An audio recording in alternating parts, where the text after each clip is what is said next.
Hello दोस्तों, RBC MPPSC में आप सभी का स्वागत है। और हम जो है इस चैनल पर आज से जो है प्रारंभिक परीक्षा के लिए जो है विभिन्न कोचिंग संस्थानों की टेस्ट सीरीज़ यहाँ पर डिस्कस करने वाले हैं। इसके पहले भी मैंने मेंस सीरीज़ चलाई थी, लेकिन कुछ निजी कारणों की वजह से थोड़ा सा वीडियो नहीं बना पाया। लेकिन आज से जो है मैं जो है टेस्ट सीरीज़ से रिलेटेड वीडियो जो है निरंतर इस चैनल पर जो है आपको अपलोड करता रहूँगा। और आप इन टेस्टों को बार बार लगाइए, जितने ज़्यादा फैक्ट आप याद कर सकते हैं याद करिए। ठीक है, तो आज से हम स्टार्ट करते हैं महात्मा गांधी इंस्टीट्यूट का जो है यूनिट 7 का टेस्ट।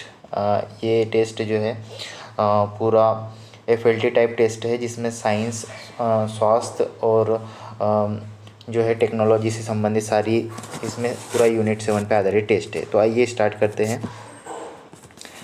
सबसे पहला प्रश्न है, एनाटॉमी जो है, एनाटॉमी विज्ञान की शाखा में किसका अध्ययन किया जाता है? तो इसमें अध्ययन किया जाता है जीवों की संरचना का। दूसरा क्वेश्चन है, निम्न में से किसमें आर्किमिडीज सिद्धांत का उपयोग नहीं किया जाता? तो जलियानो और पनडुब्बी के डिज़ाइन में इसमें किया जाता है। दूध मापी के दूध की शुद्धता मापने में भी किया जाता है। आर्द्रमापी से द्रव का घनत्व ज्ञात करने में भी किया जाता है, लेकिन वायुयानों के डिज़ाइन में इसका नहीं किया जाता। फिर अगला है, किसी पदार्थ के एकांक द्रव्यमान का तापमान 1 डिग्री सेंटीग्रेड बढ़ाने के लिए आवश्यक ऊष्मा की मात्रा को कहा जाता है, तो इसको विशिष्ट ऊष्मा कहा जाता है। फिर अगला प्रश्न है, डॉपलर प्रभाव किससे संबंधित है? तो ये ध्वनि से संबंधित है। फिर अगला प्रश्न है, ऊष्मागतिकी का कौन सा नियम ऊष्मीय साम्यावस्था पर आधारित है? तो इसका जो है ऑप्शन नंबर ए जो है ऊष्मागतिकी का शून्यवा नियम जो है, ये इसको ज़ीरोथ लॉ भी कहते हैं। तो ये पहला जो है साम्यावस्था पर आधारित है। अगला है फिर सुमेलित करना है। तो हेमेटोलॉजी जो होता है रक्त विषयों का अध्ययन होता है। पेडोलॉजी जो होता है वो मिट्टी का अध्ययन होता है। सिस्मोलॉजी जो होता है भूकंप का अध्ययन होता है। और हिस्टोलॉजी जो होता है ऊतकों का अध्ययन होता है। तो इसमें आ जाएगा 3 4 1 2। तो 3 4 1 2 जो है ऑप्शन नंबर बी जो है इसका करेक्ट हो जाएगा। अगला है, कौन सी घटना केवल अनुप्रस्थ तरंगों में होती है? तो प्रकाश का ध्रुवण जो होता है केवल अनुप्रस्थ तरंगों में होता है। कौन सा नियम यह बताता है कि गैस का दबाव उसके आयतन के व्युत्क्रमानुपाती होता है? तो ये जो है ये आपका है चार्ल्स का नियम। ऑप्शन नंबर ए जो इसका करेक्ट आंसर हो जाएगा। डीएनए की संरचना में एडेनिन व थाइमिन तथा साइटोसिन व ग्वानिन के मध्य कितने हाइड्रोजन बंध बनते हैं? तो एडेनिन जो हो गया, थाइमिन हो गया, साइटोसिन और ग्वानिन। तो एडेनिन और थाइमिन के बीच जो है डबल बॉन्ड बनता है, और साइटोसिन और ग्वानिन के बीच जो है ट्रिपल बॉन्ड बनता है, हाइड्रोजन बॉन्ड होते हैं ये। तो इसको आप याद रखेंगे, 2 हाइड्रोजन बंध तथा 3 हाइड्रोजन बंध। डायनेमो किस प्रकार की ऊर्जा को रूपांतरण करने का एक साधन है? तो डायनेमो जो है यांत्रिक ऊर्जा को विद्युत ऊर्जा में बदलता है। ऑप्शन नंबर सी जो है इसका करेक्ट आंसर हो जाएगा। जंतु विज्ञान में स्तनधारी प्राणियों का अध्ययन किस शाखा के अंतर्गत किया जाता है? तो मेमोलॉजी शाखा के अंतर्गत किया जाता है। अगला है, सही सुमेलित कीजिए। तो देखिए, भारतीय शैवाल विज्ञान जो है इसके जनक जो है ओपिया एंगकर है। भारतीय भ्रूण विज्ञान के जनक जो है पंचानन माहेश्वरी है, मतलब बी का हो जाएगा चौथा। भारतीय पारिस्थितिकी विज्ञान रामदेव मिश्रा, और भारतीय पुरावनस्पति विज्ञान के बीरबल साहनी। तो ये इसका करेक्ट आंसर हो जाएगा। पहले का पहला ही है, दूसरे का चौथा है, और तीसरे का जो है दूसरा है। तो ऑप्शन नंबर डी जो इसका करेक्ट आंसर हो जाएगा। फिर अगला, भारतीय कृषि अनुसंधान परिषद के संबंध में कौन सा कथन सत्य है? इसकी स्थापना 1929 में हुई थी, ये सही है। कृषि मंत्रालय भारत सरकार के तहत एक स्वायत्तशासी संस्था है, ये भी सही है। इसके अध्यक्ष की नियुक्ति पृथक रूप से केंद्रीय कृषि मंत्री द्वारा की जाती है। हरित क्रांति में आईसीआर की महत्वपूर्ण भूमिका होती है। तो इसमें ऑप्शन नंबर सी जो है गलत है। अगला है, वायु की आर्द्रता मापी जाती है। तो वायु की आर्द्रता हाइग्रोमीटर द्वारा मापी जाती है। ठीक है, एनीमोमीटर द्वारा जो है वायु की गति मापी जाती है, और हाइड्रोमीटर द्वारा जो है जल का घनत्व मापा जाता है, और मैनोमीटर जो है आपका वायु दाब मापने का एक यंत्र है।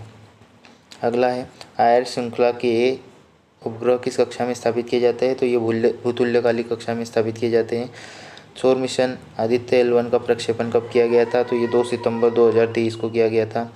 अगला है, सुमेलित कीजिए। तो चंद्रयान फर्स्ट जो है PSLV C11 के द्वारा भेजा गया था। मंगलयान जो है PSLV-C-25 के द्वारा, चंद्रयान 3 जो है LVM-3 M4 के द्वारा और आदित्य L1 PSLV-C-57 के द्वारा।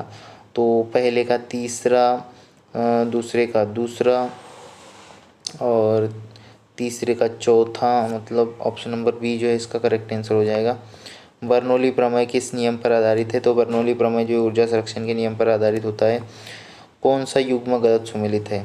अगला है कौन सा युग्म गलत सुमेलित है? तो बार्क की स्थापना 1954 में हुई थी। अंतरिक्ष उपग्रह केंद्र 1982, वैज्ञानिक एवं औद्योगिक अनुसंधान परिषद 1942, विक्रम साराभाई 1963। तो अंतरिक्ष उपयोग केंद्र 1982 में स्थापित नहीं हुआ था, ये ऑप्शन गलत है। NSIL के संबंध में कौन सा कथन असत्य है? तो देखिए इसका पूरा नाम जो है न्यू इंडिया स्पेस लिमिटेड है और इसकी स्थापना 2019 में हुई थी, ये भी आप याद रखें। ये इसरो की एक वाणिज्यिक शाखा है, ये भी बिल्कुल सही है। NSIL का उद्देश्य भारतीय अंतरिक्ष कार्यक्रमों में उद्योग जगत की भागीदारी को बढ़ाना है। तो ये जो है इसके बारे में जो है सभी कथन सत्य है, इनमें से कोई नहीं इसका आंसर हो जाएगा। अगला है चंद्रयान 2 के रोवर एवं लैंडर का नाम क्रमशः है। तो प्रज्ञान और विक्रम। अगला है वनवेब के संबंध में निम्न कथनों पर विचार कीजिए। तो वनवेब यूके की एक संचार कंपनी है। वनवेब के कुछ उपग्रहों को इसरो की वाणिज्यिक शाखा NICL द्वारा प्रक्षेपित किया जाता है। इसरो द्वारा वनवेब इंडिया मिशन 1 के तहत 72 उपग्रहों को प्रक्षेपित किया जाता है। उपयुक्त में से कौन सा कथन असत्य बताना है आपको? तो इसमें से केवल 3 जो है असत्य है, बाकी पहला और दूसरा जो है सत्य कथन है। अगला है इसरो द्वारा विकसित प्रक्षेपण यानों के विकास का सही क्रम क्या है? तो सबसे पहले आपको पता है कि ASLV आया, फिर PSLV आया, फिर आया आपका ASLV, PSLV, GSLV, पहले आया SLV, फिर ASLV, फिर PSLV, फिर GSLV और RLV। ठीक है, RLV। तो ये इसका सही क्रम है। ऑप्शन नंबर ए जो है इसका करेक्ट आंसर हो जाएगा। पहला, गगनयान के संबंध में कौन सा कथन असत्य है? तो यह भारत का पहला मानवयुक्त अंतरिक्ष मिशन है, ये सही है। इसे लॉन्च करने के लिए GSLV M3 का उपयोग किया गया था। व्योममित्र रोबोट इस मिशन की सहयोगी होगा। इस मिशन में सफल होने पर भारत किसी मानव को अंतरिक्ष में भेजने वाला तीसरा देश बन जाएगा। तो ये ऑप्शन नंबर डी जो है इसमें असत्य है, बाकी तीनों सत्य है। अगला क्वेश्चन है, निम्नलिखित में कौन सा प्रकाश के वायुमंडलीय अपवर्तन का परिणाम नहीं है? तो इसमें देखिए सूर्य का अपने वास्तविक उदय से 2 या 3 मिनट पहले दिखाई पड़ना, सूर्य का आकाश में अपनी वास्तविक ऊंचाई से ज़्यादा ऊंचाई पर दिखना, रात में तारों के टिमटिमाना, सूर्यास्त में सूर्य का लाल दिखाई देना। तो इसका जो करेक्ट आंसर हो जाएगा ऑप्शन नंबर बी जो है इसका करेक्ट आंसर हो जाएगा। भारतीय अंतरिक्ष कार्यक्रम के जनक आपको पता है, भारतीय अंतरिक्ष कार्यक्रम के जनक कौन जाने जाते हैं? तो डॉक्टर विक्रम अम्बालाल साराभाई। निम्नलिखित कथनों में से कौन सा कथन सत्य है? तो देखिए RDX एक स्फोटक है, TNT एक कीटनाशक है, DDT एक रोगाणुनाशक है, इनमें से कोई नहीं। तो आप जानते हैं RDX एक कीटनाशक है, RDX।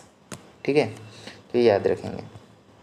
ट्राइसोमी 21 को निम्न में से किस नाम से जाना जाता है? तो ट्राइसोमी डाउन सिंड्रोम है, इसमें जो है गुणसूत्रों में कमी हो जाती है। अगला है सांस का पूर्ण रूप क्या है? तो सांस का पूर्ण रूप जो है स्पेशियल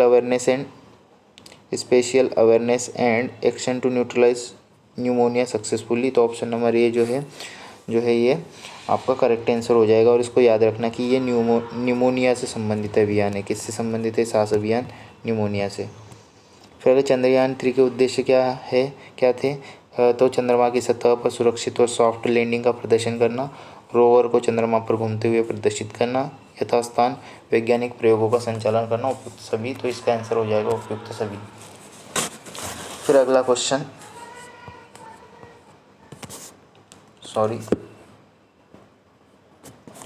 अगला प्रश्न है, भारत ने कब तक अंतरिक्ष स्पेस स्टेशन बनाने का लक्ष्य रखा है? तो भारत में 2035 तक। ऑप्शन नंबर सी इसका करेक्ट हो जाएगा। फिर अगला है, निम्नलिखित में कौन सा समूह क्रिप्टो गेम कहलाता है? तो देखिए क्रिप्टो गेम में तीन चीज़ें आती है, एक थेलोफाइटा, टेरिडोफाइटा और ब्रायोफाइटा। ये क्रिप्टो गेम पौधे हैं। अगला है, ICAR के कृषक नवोन्मेष कोष का मुख्य उद्देश्य क्या है? तो कृषि क्षेत्र में तकनीक को बढ़ावा देने के लिए और किसानों को 105 स्टार्टअप के बीच संपर्क स्थापित करने के लिए व्यवस्था की गई है। कृषि में नवाचार को बढ़ावा देना, तो एक और तो दोनों सही है। कोशिका में स्थित रिक्तिका का मुख्य कार्य है। तो कोशिका में स्थित रिक्तिका का मुख्य कार्य होता है कोशिका में जल का संतुलन बनाए रखना। अगला है एक्सॉन तथा डेंड्राइट्स किसके भाग है, तो ये तंत्रिका कोशिका के भाग है। ऑप्शन नंबर सी जो है इसका करेक्ट आंसर हो जाएगा। अगला है विषैली विषैली पदार्थों का विसरण शरीर के किस अंग में होता है। तो देखिए विषैले पदार्थों का विसरण का मतलब है कि अगर मानव ने कोई जहरीला पदार्थ या जहर खा लिया है तो उसकी मृत्यु का पता जो है उसके जो है लीवर से यकृत से लगाया जा सकता है। तो इसका ऑप्शन नंबर सी जो है करेक्ट आंसर हो जाएगा। वेबर ग्रंथि शरीर में कहाँ पाई जाती है, तो वेबर ग्रंथि जो है जीभ में पाई जाती है। अगला है पेप्सिन तथा रेनिन नामक एंजाइम निम्न में से किस में उपस्थित होते हैं, तो ये जठर रस में उपस्थित होते हैं।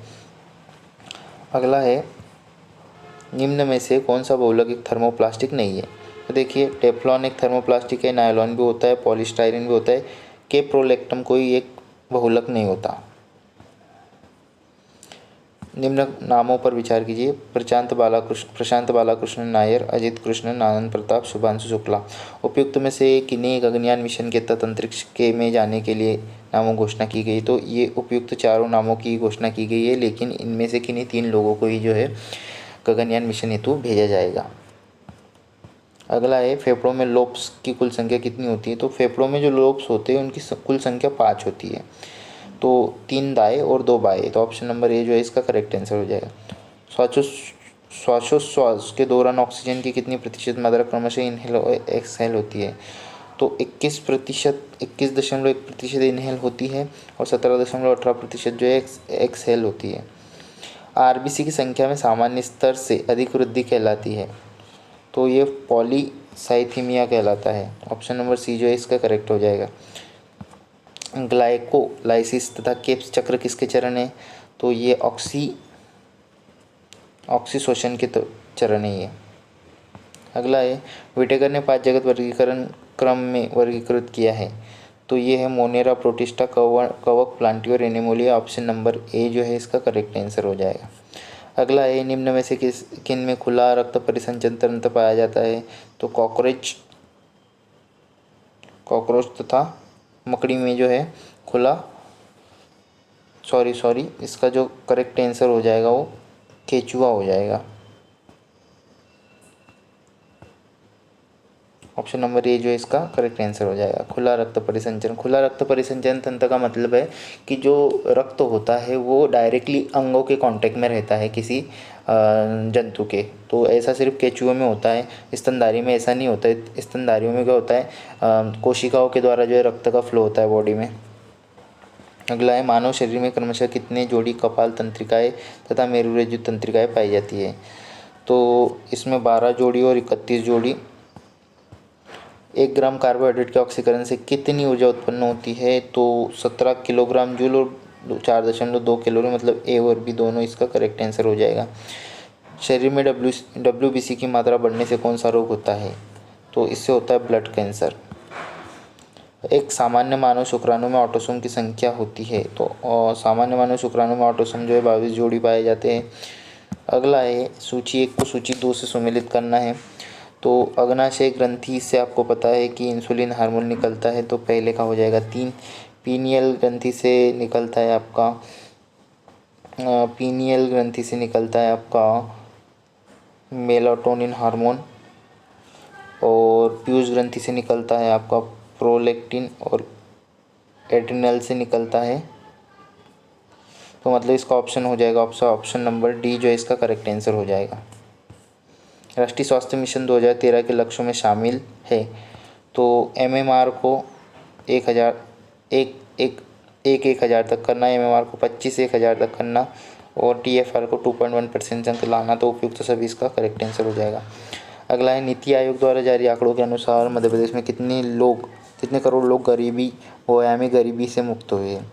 तो देखिए इसमें जो करेक्ट आंसर हो जाएगा 2.3 करोड़ जो है, और सर्वाधिक जो गरीबी से बाहर निकले उत्तर प्रदेश सर्वाधिक गरीबी में से बाहर निकला है, तो ये भी आपको ध्यान रखना है।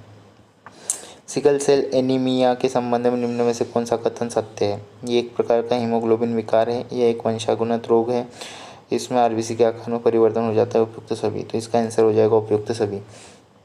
कीड़भक्षी पौधों के उदाहरण हैं, तो कीड़भक्षी पौधों में जो है यूट्रिकुलेरिया, ये जो है ऑप्शन नंबर सी है, कीड़भक्षी पौधों का उदाहरण है।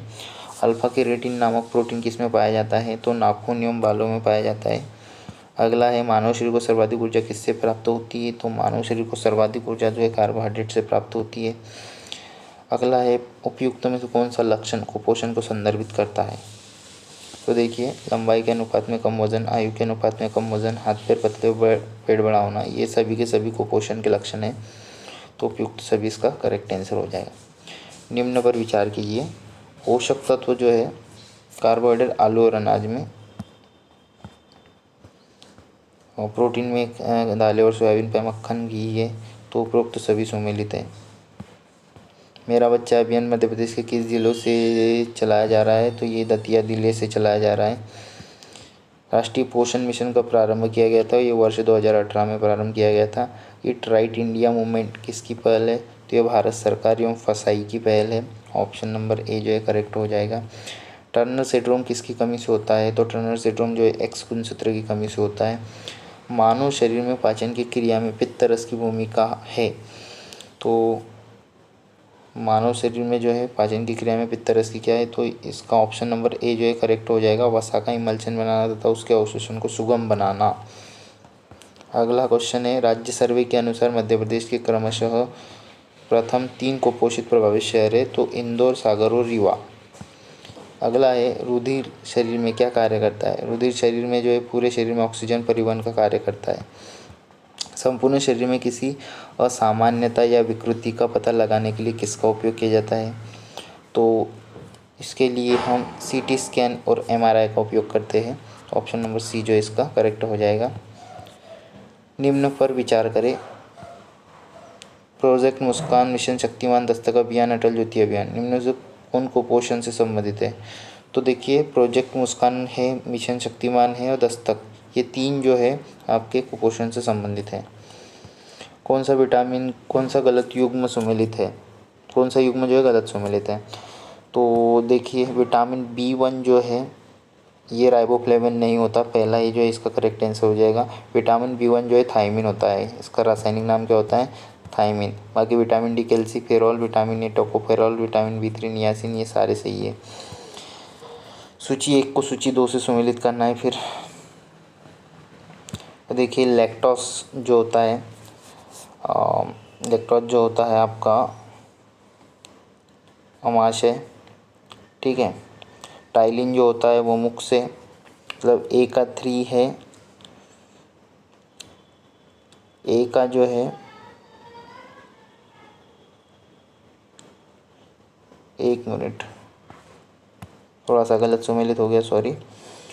लैक्टोज, अब ये नीचे ऑप्शन देख सकते हैं हम, जैसे टाइलिन जो होता है हमारा वो मुख में है।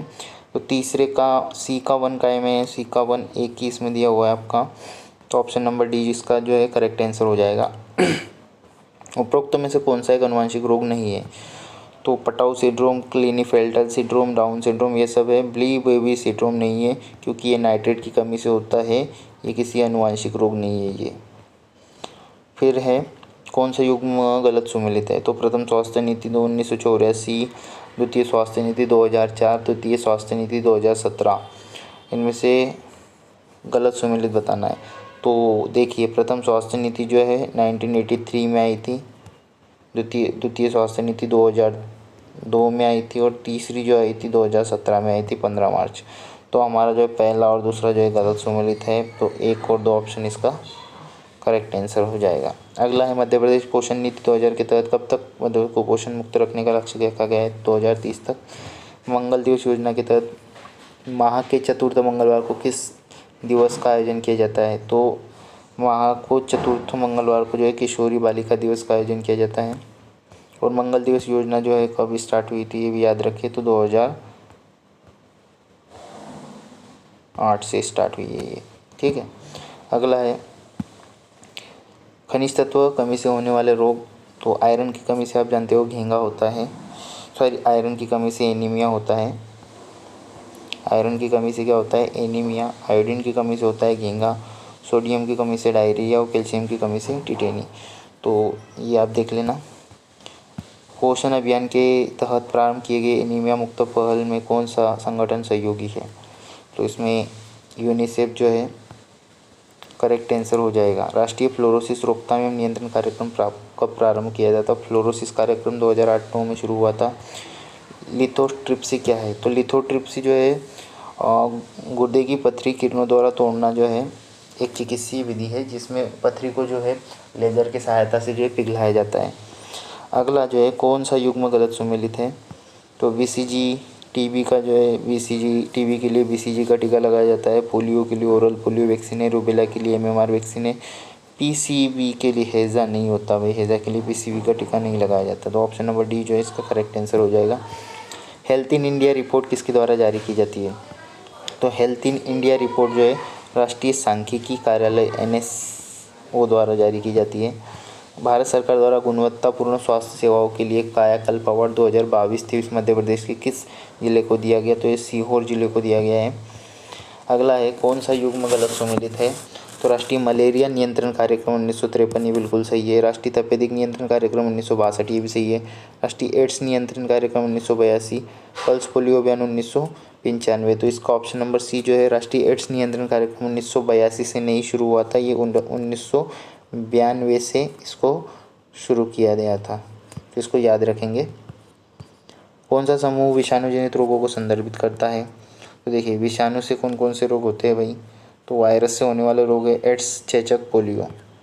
अगला है कौन सा SDG जलवायु कार्यवाही से संबंधित है? तो 13 जो है SDG 13 जो है जलवायु कार्यवाही से संबंधित है। अगला है सतत विकास की व्याख्या पहली बार कहाँ की गई? तो ब्रटलैंड कमीशन रिपोर्ट 1987 में पहली बार जो है सतत विकास की अवधारणा जो है आई थी। और पृथ्वी सम्मेलन जो है 1992 में, या बोल सकते हैं पर्यावरण विकास कार्यक्रम जो का सम्मेलन जो हुआ था 1992 में, पहली बार जो है सतत विकास को जो है अपनाया गया। निम्न कथन पर विचार करें। SDG के अंतर्गत 17 लक्ष्यों को रखा गया है, ठीक है। मिनिमम डेवलपमेंट गोल्स के अंतर्गत 10 गोल तथा 20 टारगेट रखे गए हैं। कौन सा कथन असत्य है? केवल 2 असत्य है, पहला बिल्कुल सत्य है। कौन सा युग्म गलत सुमेलित है? तो देखिए गलत बताना है हमको। तो FAO food and agriculture organisation, इसका मुख्यालय रोम में है, सही है। इंटरनेशनल सोलर एलियंस गुरुग्राम में, ये भी सही है। United Nation Environmental Programme Nairobi, सही है। वर्ल्ड मेट्रोलॉजिकल ऑर्गेनाइजेशन, इसका मुख्यालय जिनेवा में है, इंग्लैंड में नहीं। तो ऑप्शन नंबर डी जो है इसका करेक्ट आंसर हो जाएगा। अगला है पर्यावरण संबंधी मैत्री आंदोलन किस राज्य से संबंधित है? तो ये उत्तराखंड से संबंधित है। इस आंदोलन में जो है मतलब वधू और वर को शादी के बाद जो है एक पौधा लगाने के लिए ये आंदोलन चलाया गया था, और तब से ये प्रथा उत्तराखंड में बन गई है कि नवविवाहित जोड़े को जो है एक पौधा लगाने की वहाँ पे सलाह दी जाती है। भारत के किस क्षेत्र में सबसे अधिक प्रवाल भित्ति पाई जाती है? तो अंडमान निकोबार द्वीप समूह में सर्वाधिक प्रवाल भित्तियाँ पाई जाती है। पोषण स्तर 3 के अंतर्गत शामिल जंतुओं को कहा जाता है? तो उसमें द्वितीयक उपभोक्ता कहा जाता है। जैसे सबसे पहले आते उत्पादक, उत्पादक के बाद आते हैं आपके प्राथमिक उपभोक्ता, और फिर आते हैं आपके द्वितीयक उपभोक्ता, सेकंड। तो 1 2 3 तीन जंतुओं को पोषण थर्ड का पूछा है, तो द्वितीयक उपभोक्ता। अगला है संरचनात्मक विविधता को किस नाम से जाना जाता है? तो इसको बीटा विविधता के नाम से जाना जाता है। जैव विविधता की 3 विधियाँ होती है, अल्फा विविधता, बीटा विविधता और गामा विविधता, ये भी याद रखेंगे। फिर है कौन सा सूची 1 को सूची 2 से सुमेलित? बुक्सा जो है ये पश्चिम बंगाल का है। वाल्मीकि जो है बिहार में है। दालमा जो है झारखंड में है। और नवेगांव जो है महाराष्ट्र में है। अगला है कार्टाजोना प्रोटोकॉल संबंधित है। तो कार्टाजोना प्रोटोकॉल जो है ये जैव सुरक्षा से समझौता संबंधित है। अगला है कौन सा युग्म सुमेलित गलत सुमेलित है? फिर से गलत सुमेलित देखना है। आर्सेनिक ब्लैकफुट, सही है। Fluoride knock knee syndrome, cadmium blue baby syndrome, तो कैडमियम की कमी से नहीं होता है, ये होता है नाइट्रेट की अधिकता से, ठीक है। कॉपर हीमोलाइसिस, ये सही है। तो ऑप्शन नंबर सी जो है आपका करेक्ट आंसर हो जाएगा। अगला है चेरनोबिल परमाणु दुर्घटना कब हुई थी? तो चेरनोबिल परमाणु दुर्घटना हुई थी 26 अप्रैल 1986 और 26 अप्रैल को याद रखना आप। बौद्धिक संपदा अधिकार दिवस मनाया जाता है 26 अप्रैल को। मध्य प्रदेश राज्य आपदा प्राधिकरण का गठन कब किया गया था? तो ये 2007 में किया गया था। बेसल कन्वेक्शन किससे संबंधित है? तो बेसल कन्वेक्शन जो है खतरनाक अपशिष्टों के निपटाने में नियंत्रण से संबंधित है। कौन सा युग्म गलत सुमेलित है? तो देखिए, भूकंप जो है गृह मंत्रालय के अंतर्गत आता है, ये सही है। जैविक आपदा स्वास्थ्य एवं परिवार मंत्रालय। तेल रिसाव रक्षा मंत्रालय। सूखा जो है गृह मंत्रालय के नहीं आता है, ये आता है कृषि मंत्रालय के अंतर्गत। अगला है फिर राष्ट्रीय स्वास्थ्य प्रबंधन अधिनियम 2005 कब से लागू किया गया? तो ये हुआ है जनवरी 2006 से लागू। फिर है सही सुमेलित कीजिए। तो भोपाल गैस त्रासदी 1984 में हुई थी। फुकुशिमा डाइची घटना जो है 2011 में हुई थी। हिंद महासागर सुनामी जो है 2004 में आई थी और गुजरात भूकंप 2001 में आया था। तो दोस्तों ये थे हमारे आज का जो है टेस्ट। तो आपको अगर ये सीरीज़ अच्छी लग रही हो तो हमारे चैनल को ज़रूर फॉलो कीजिए, सब्सक्राइब कीजिए, लाइक कीजिए। धन्यवाद।